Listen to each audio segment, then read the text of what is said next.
Can precast structures withstand earthquakes? Now, the simple answer to that question is any structure can be designed to withstand earthquakes.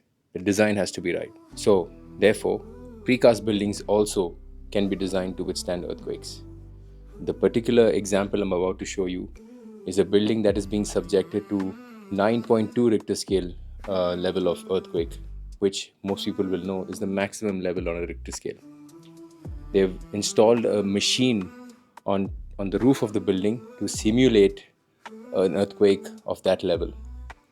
Now, the joints are flexible joints as they move like this to transfer the energy, and this is required so that the whole building doesn't fall and the energy is transferred within. This example is particularly used in earthquake prone areas, and therefore it might be a little expensive to use this particular connection detail, but it's worth it if it's saving lives. So this design can be used in places like Japan, Indonesia, and they are being used in Japan, in fact. If you are somebody serious about starting a precast factory, you should visit the Precast Summit in Goa, the link of which is in the bio. If you do not want to attend that, let us know what you want us to answer in the comment section below, and we'll try our best to answer every question in a video or in the comment section itself.